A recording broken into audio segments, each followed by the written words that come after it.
Good morning. Welcome to Wednesday, Hump Day, October 14th, 2020. Well, I'm going to sound like I'm repeating myself because this podcast is going to sound a lot like what I've given you over the last couple of days. Colder and windy conditions are coming, a few showers. We are cooling off. We are certainly going to have more of a fall-like weather pattern. We're going to have very windy conditions through today. After today, yes, there'll be wind, but it won't be as bad by our standards. Noticeably cooler conditions coming. You're going to especially notice all areas, both sides of the divide, but east of the divide especially, a noticeably colder, more fall-like day Thursday. Northwest winds will keep us guessing. This northwest flow with the jet stream is causing chaos in the computer modeling, and I'll give you a good example here shortly. The weekend forecast, it's a big question mark. We'll show you that. Next week's forecast is a big question mark. We'll show you that as well. It's not often in the weather forecasting business you have an either-or situation, but that's exactly where we're headed here in the coming days. Looks like temperature readings and conditions are generally going to be changing as we head on into the next few days. Now, first of all, here's where we are by tomorrow morning. We've got a broad ridge of high pressure in the Gulf of Alaska building in the eastern Pacific. That's going to send colder air. This is a very impressive pocket of cold air that's building over north central Canada. In fact, I'll show you a chart here in a minute, but this is the coldest air in the northern hemisphere over north central Canada. So the coldest air in the northern hemisphere is not that far away. Something to consider as we look at the forecast going forward. So northwest winds aloft will continue into tomorrow. That's going to keep our temperatures quite cool. This is the precipitation forecast that is coming our way as we work our way into the next 3.5 days. The northwest flow did produce last night some nice showers over northern Wyoming, part of the mountain areas. Montana did well. We also may get some snow and rain showers over the Mullen Fire today before the front completely goes on through. You can see east of the divide, a few light showers. This is certainly nothing terribly impressive. And west of the divide, we continue to have nothing, but cooler air will spill in west of the divide. Now, this is by Friday. Now, this is where the modeling starts to really have some big problems. We still have this big pocket, this big low of really cold air over north central Canada. Then we have this little upper level low, this little low here, this little low here, this little guy here. We actually have another little system right here. You see all of these little disturbances? If the modeling is too fast or too strong with any one of these little waves, it can mean the difference between getting really cold and wet or staying windy, warmer than normal, and dry. And the computer modeling, this time of year, when you start to get things more complicated, more things for the computer models to grab a hold of, the more problems they have.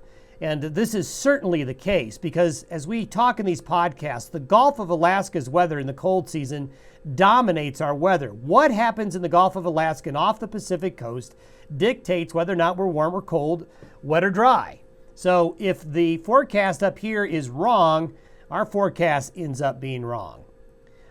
Case in point, this is the European model for Sunday afternoon. We have colder air banked up against the central and northern parts of Wyoming and western South Dakota, but look at the warm air over Colorado and southern Wyoming. High temperature in Cheyenne on Sunday of 64, 70 in Scotts Bluff, pushing 70 around the Denver area.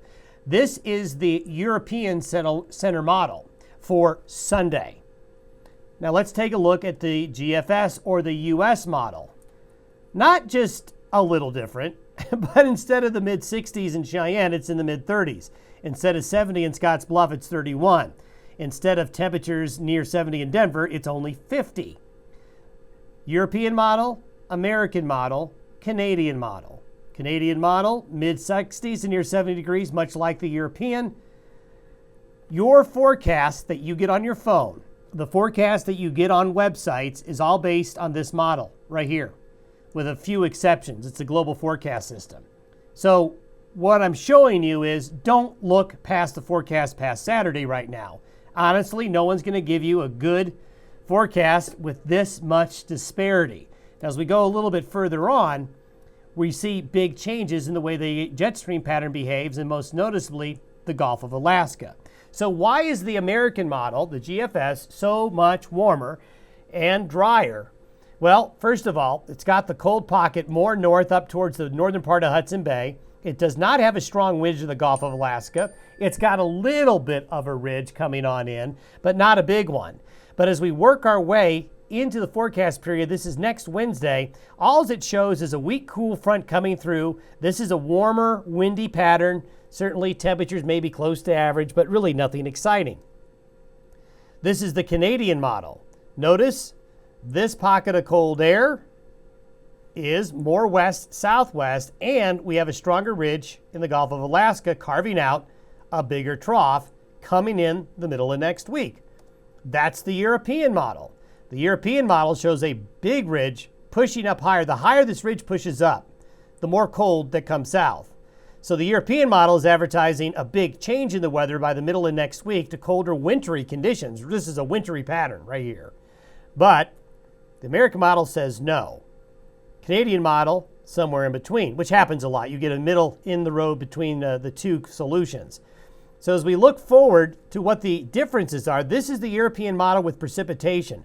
Parts of Wyoming, South Dakota, Montana, 1.5 inches of water, which we desperately need, and a lot of this will be in the form of snow.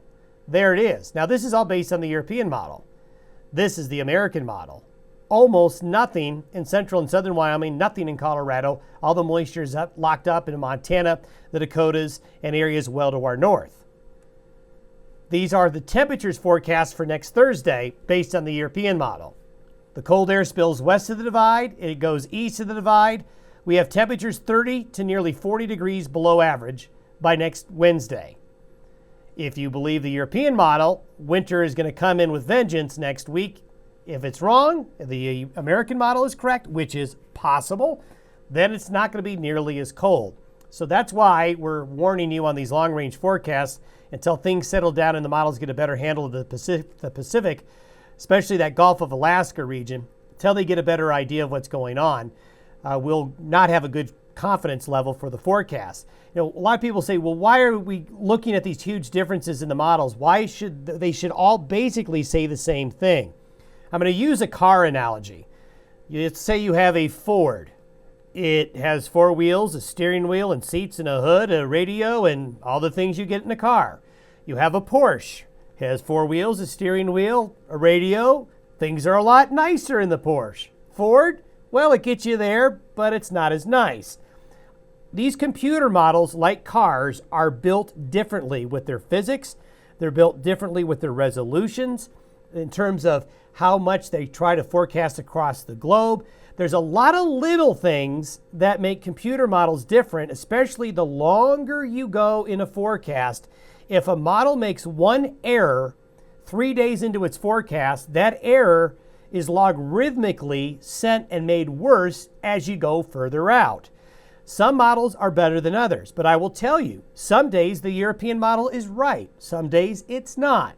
Some days the American GFS model is right. Many days it's not. So sometimes you're driving a Ford, sometimes you're driving a Porsche.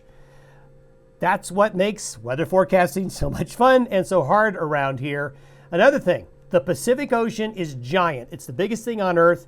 And in the Pacific Ocean, we have no weather balloons, very few. Very few islands out in the Pacific Ocean let weather balloons go to sample the atmosphere. So as storms come across the Pacific, we actually can't measure them until they get into the United States. We can only look at them with satellites, aircraft reports. So that's why the Eastern Pacific weather is sometimes not handled by the models correctly, because we don't have a lot of data. We have great satellites, we have great sensing equipment, but we're not there yet in terms of getting the data we need to get the Pacific well calibrated with these models. So this is why we have, especially when the seasons change, big changes and big differences in the forecast. This is the GFS model for the same day.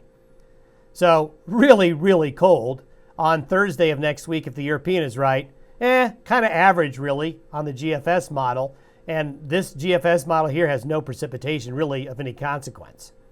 Globally, I want to show you, this is by next Thursday. Notice the warmth relative to normal over the North Pole, and notice the cold relative to normal in Western North America. Notice that when it's warm on the pole relative to average It's colder than average down here.